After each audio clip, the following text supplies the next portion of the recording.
بسم الله الرحمن الرحیم. الحمد لله والصلاة والسلام علی رسول الله. اما بعد، بحری الطافی تو به پایان بود، ناامید از درگهت شیطان بود. ناتوانی و عجز لازمی ماست، قدرت و اختیار از آن خداست. کارها به حکم او راست کند، او تواناست هرچی خواست کند. اما بعد، السلام علیکم و رحمت الله و برکاته. السلام علیکم عزیزان دین. اینک در این شب مبارک ما با شما عزیزان از آن پنده ها و نصیحاتی که انشاءالله حضرت لقمان حکیم با فرزندی ارجمندش کرده بود چند را به سمع شما میرسانیم.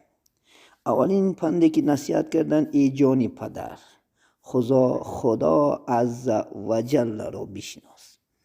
اولین سیکین نصیحتی که کردن با فرزندشون اول شیره خدا را شناختن. انشاءالله اول العلم معرفت الله، خودش اول علم شناختن الله است. عزیزان من، اول باید خدا شناسیم، بعد انشاءالله خدا خود دیگر کارا را کنیم. هرچی از پند و نصیحت گوی اول خود به آن عمل کن. آنچه پند و نصیحتی میکنی جانی پدر گفت، اول خودت همون چیز عمل کن، بعد انشاءالله خدا خواهد گفت.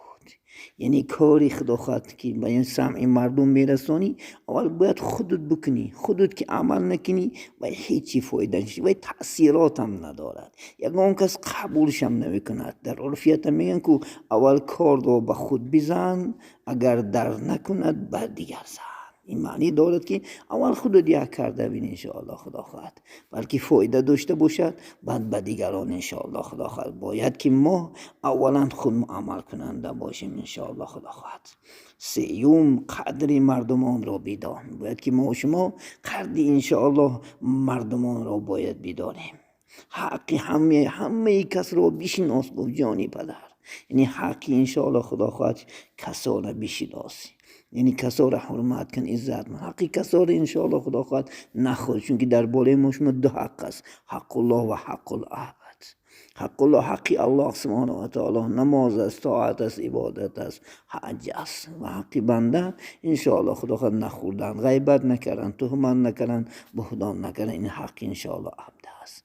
عزیزان این سوره شناسیم و به این عمل کنیم انشاءالله. چیزی که حضرت گفتن در این دنیا و در آخرت هم سربلند میشیم. السلام علیکم و رحمت الله و برکاته.